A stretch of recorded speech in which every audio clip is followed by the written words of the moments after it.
Baiklah, salam sejahtera saya ucapkan.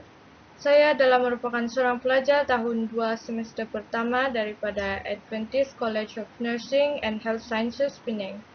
Pada saat ini, saya akan membentangkan tentang tugasan 2, yaitu kajian makanan, dan saya ingin memperkenalkan pensyarah bagi pengajian Malaysia 2 dengan kod subjek MPU 2163 ialah Dr. Wesley Kong Leang Sun. Baiklah, terlebih dahulu izinkan saya untuk memperkenalkan diri saya. Nama saya adalah Cleopatra Doni dan nomor ID pelajar saya ialah 2020009. Baiklah, saya akan teruskan pembentangan saya pada hari ini dengan membentangkan tentang tajuk makanan. Tajuk makanan yang telah saya pilih bagi tugasan 2 kajian makanan ini adalah kuih koci.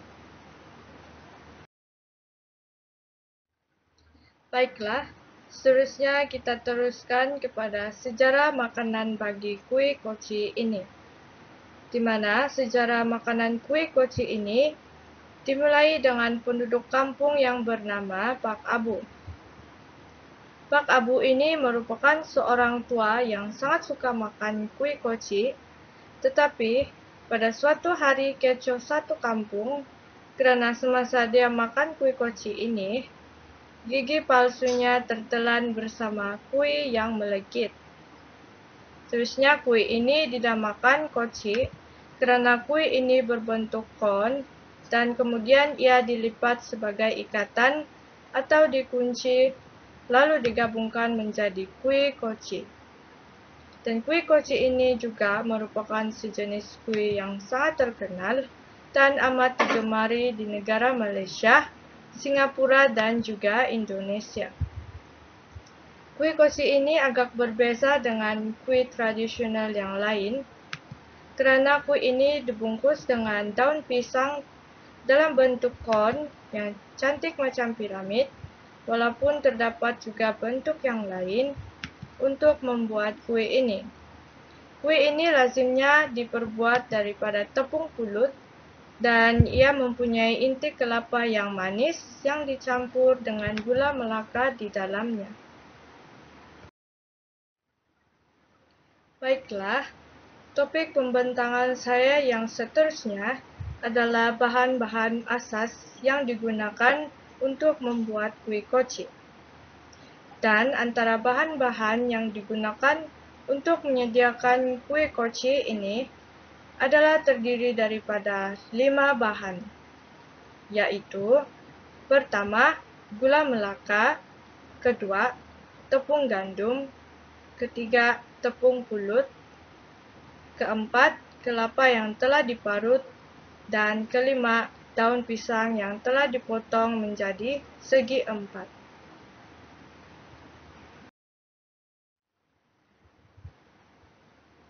Sekarang saya akan membentangkan tentang cara penyediaan bagi kuih koci ini. Baiklah, penyediaan kuih koci ini terbahagi kepada 3 bagian, yaitu membuat inti kelapa, membuat santan lele, dan juga membuat dough kuih koci.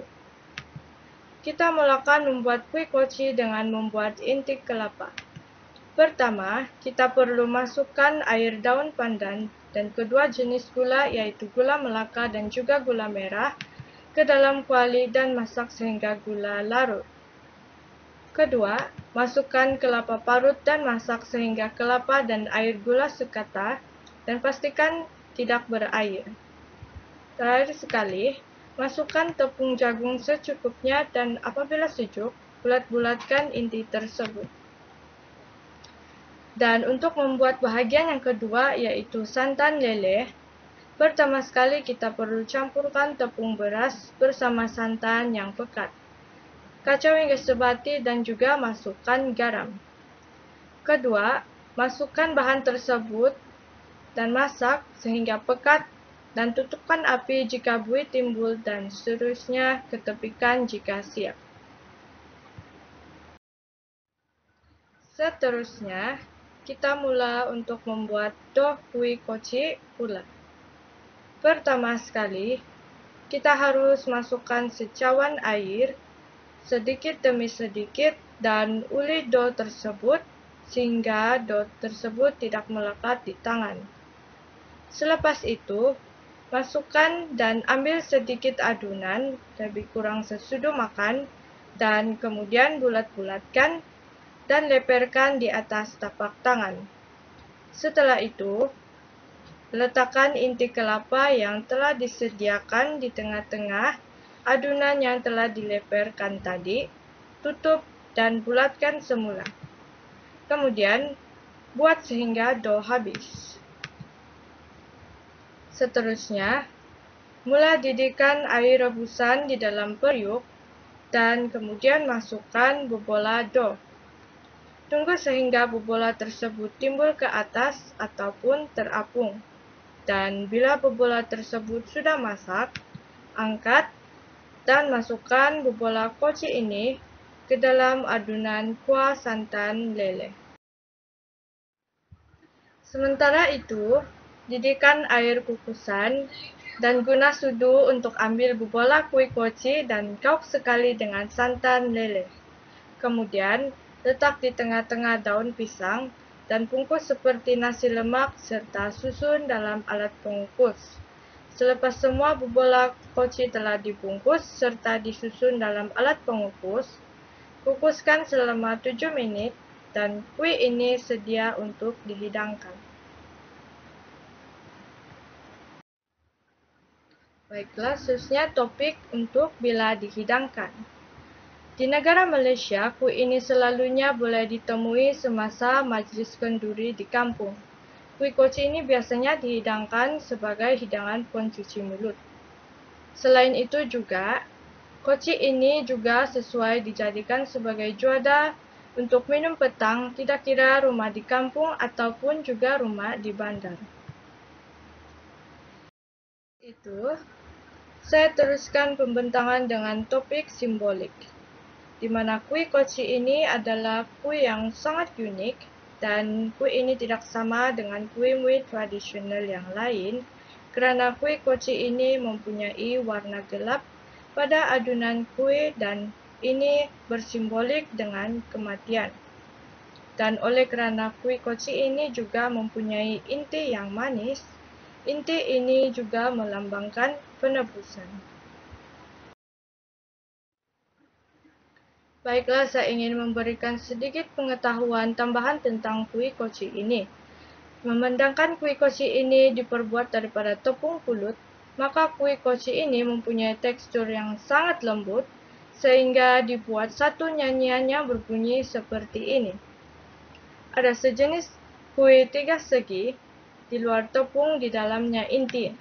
Makanan orang tiada berdiri.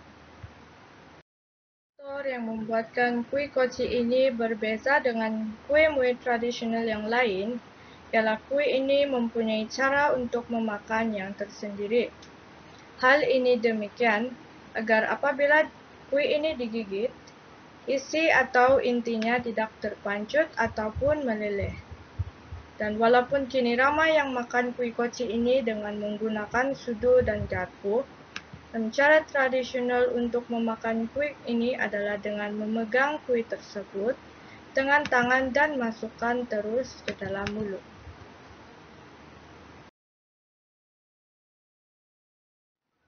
Baiklah, topik terakhir sekali yang akan saya bentangkan adalah mengenai rujukan, di mana sepanjang proses penyediaan tugasan 2 kajian makanan ini telah dijalankan, berikut adalah beberapa sumber rujukan yang telah saya gunakan, yaitu melalui laman Sesawang. Pertama adalah daripada Anim Agro Technology yang dicapai pada Julai 20, 2021. Yang bertajuk kue koci. Untuk rujukan kedua pula adalah daripada Cookpad yang dicapai pada Julai 20, 2021 dan ini bertajuk resepi kue koci lele oleh Ellen Irish. Dan rujukan terakhir adalah daripada Wikipedia yang telah dicapai pada 19 Julai 2021 yang bertajuk kue koci. Jadi sekian sahaja pembentangan bagi tugasan 2, yaitu kajian makanan bagi Quick Kochi daripada saya pada hari ini. Dan di sini juga saya ingin mengucapkan ribuan terima kasih kepada Dr. Wesley atas segala tunjuk ajar yang telah diberikan kepada saya sepanjang kajian makanan ini dijalankan.